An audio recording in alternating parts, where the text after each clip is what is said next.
Railway station पर फौजी भूत और चुड़ैल की राखी। रात के 2 बजे रायगढ़ नाम के स्टेशन पर आशा नाम की औरत अकेले अपने पति नीरज और बेटे के साथ अपनी ट्रेन का इंतजार कर रही होती है, क्योंकि ट्रेन 6 घंटे लेट चल रही थी। इसलिए ट्रेन का इंतजार करते करते वो सब सो जाते हैं। स्टेशन पर सिर्फ आशा अपने पति और बच्चे के साथ अकेली होती है और ज्यादा रात होने की वजह से सारी दुकानें भी बंद हो जाती हैं। पर तभी बच्चे की आंख खुलती है और वो चुड़ैल को राखी लेकर घूमते हुए देखता है। भाई, तुम कहाँ हो? देखो, तुम्हारी छोटी तुम्हें कब से ढूंढ रही है।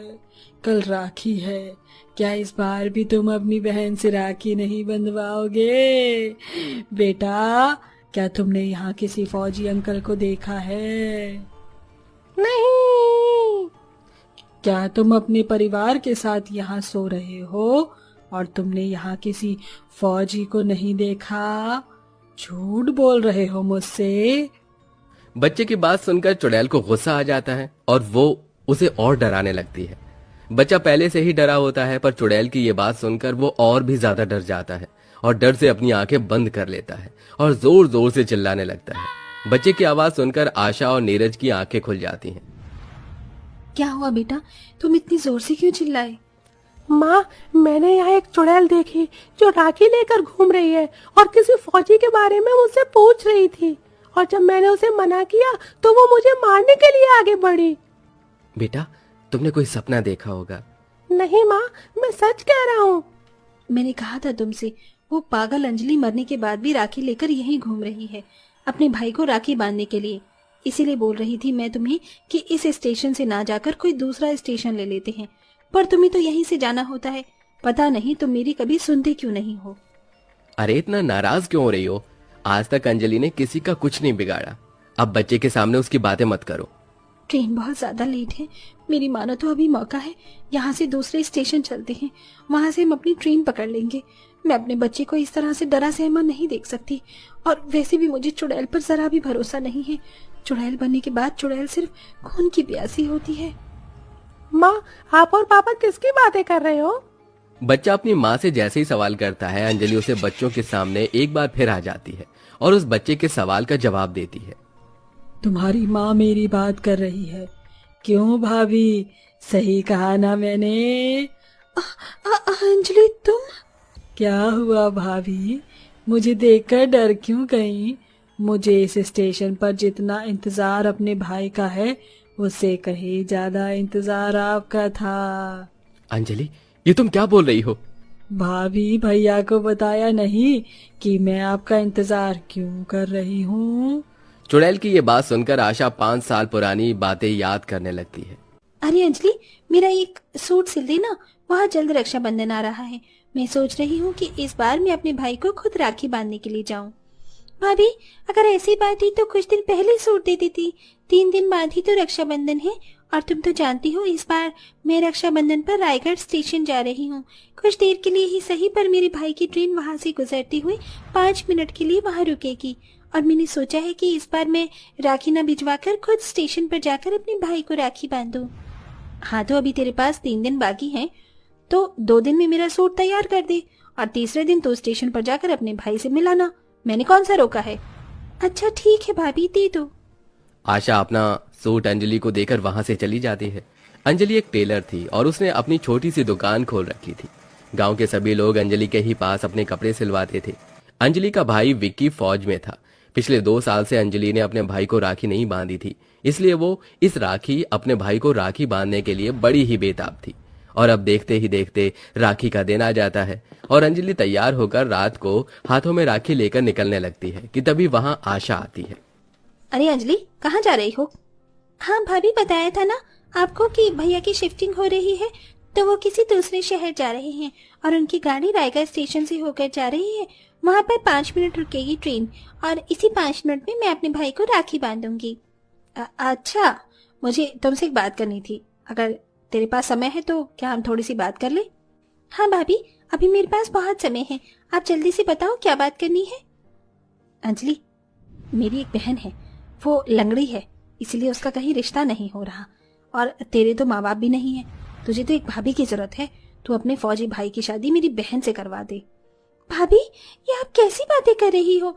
आपको पता है ना मेरे भाई का रिश्ता 2 साल पहले ही लग चुका है। वो तो भैया को छुट्टी नहीं मिल रही, इसलिए शादी नहीं हो रही, वरना अब तक मेरी भाभी इस घर में आ चुकी होती। माफ करना मुझे, पर मैं अपने भाई की शादी आपकी बहन से नहीं करवा सकती। क्यों नहीं करवा सकती? क्योंकि मेरी बहन लंगड़ी है? नहीं भाभी, आप गलत समझ रही हैं। ऐसा कुछ नहीं है। आप प्लीज मुझे जाने दो, मुझे लेट हो रहा है। नहीं, मैं तुझे यहाँ से कहीं नहीं जाने दूंगी जब तक तू इस रिश्ते के लिए हाँ नहीं कर देती। भाभी, आज अचानक से आपको क्या हो गया है? आज ही के दिन आप मुझसे ऐसी बातें क्यों कर रही हो? अब मुझे जाने दो, मुझे लेट हो रहा है। ट्रेन के आने का समय हो रहा है। ट्रेन बस 5 मिनट के लिए ही रुकेगी। इसीलिए तो मैं यहाँ आ जाई हूँ। मैं बहुत अच्छे से जानती हूँ कि तू अपने भाई को राखी बांधने के लिए कितनी बेताब है। इसीलिए मैं तुझे आज रोक रही हूँ, ताकि तू इस रिश्ते के लिए मान जाए। अगर तू मान गई तो तेरा भाई भी मान जाएगा, क्योंकि वो तेरी बात कभी नहीं काटता। भाभी, मेरा रास्ता छोड़ो। स्टेशन पर कोई नहीं होता, सिर्फ अंजलि और आशा होते हैं और रात के 2 बज रहे होते हैं। अंजलि आशा को धक्का देकर वहां से चली जाती है। आशा को अंजलि की ये हरकत बर्दाश्त नहीं होती और वो गुस्से में अंजलि के पीछे जाती है, जहां अंजलि स्टेशन पर राखी लेकर अपने भाई का इंतजार कर रही होती है। गुस्से में जलती आशा अंजलि को ट्रेन के आगे धक्का दे देती है और बेचारी अंजलि की वहीं मौत हो जाती है। और आशा गांव में जाकर सभी से झूठ कहती है कि अंजलि ने खुदकुशी कर ली। कुछ याद आया भाभी? आपकी वजह से उस दिन मैं अपने भाई को राखी नहीं बांध पाई। आखिर ऐसी क्या दुश्मनी थी जो तुमने मुझे ट्रेन के सामने धक्का दे दिया? आशा, अंजलि की जान उस दिन तुमने ली थी? इसका मतलब उस दिन तुमने गांव वालों को जो बताया वो सब झूठ था? हाँ, मैंने अंजलि की जान ली, पर मेरा इरादा उसे मारने का नहीं था। पर जब उसने मेरी बहन के लिए अपने भाई का रिश्ता ठुकराया तो पता नहीं मुझे क्या हो गया। गुस्से में आकर मैंने वो करा जो मुझे नहीं करना चाहिए था। मुझे माफ कर दो अंजलि। तुमने सोच भी कैसे लिया कि मैं तुम्हें माफ कर दूंगी? मैं तुम्हारी जान उसी तरह लूंगी जैसे तुमने मेरे ली थी। बस एक बार मैं अपने भाई को राखी बांध दूं। अंजलि, आज रक्षाबंधन है। पिछले कई सालों से मैंने भी अपने भाई को राखी नहीं बांधी है। बहुत दिनों के बाद मैं अपने भाई को राखी बांधने के लिए जा रही हूँ। मुझे मेरे भाई को राखी बांधने दो। इतना बोलकर आशा अंजलि के सामने हाथ जोड़कर अपनी जान की भीख मांगने लगती है। पर तभी एक ट्रेन वहां रुकती है और उस ट्रेन में से एक भूत उतरता है, जो अंजलि को आवाज देकर स्टेशन पर उसे ढूंढने लगता है। छोटी, तू कहाँ है? देख, तेरा भाई तुझसे राखी बंधवाने आया है। तुझे याद है ना कि गाड़ी सिर्फ स्टेशन पर 5 मिनट के लिए रुकेगी। उस भूत को स्टेशन पर देख वहां खड़े सभी लोग डर जाते हैं, क्योंकि वो भूत कोई और नहीं बल्कि अंजलि का भाई था। चुड़ैल अपने भूत भाई को देखकर हैरान हो जाती है और उसे रोककर उसके गले लग जाती है। रोते हुए उससे उसकी मौत की वजह पूछती है। भैया, तुम भूत कैसे बन गए? तुम्हारे साथ क्या हुआ? अंजलि मेरी बहन, आखिर तू मुझे मिल ही गई। उस दिन जब ट्रेन यहाँ आई और मैं स्टेशन से उतरा तो मैंने यहाँ लोगों की भीड़ देखी। भीड़ देखकर जब मैं यहाँ आया तो मैंने देखा कि तेरी लाश स्टेशन पर पड़ी है। तेरी लाश को देखकर मेरे पैरों तले जमीन खिसक गई।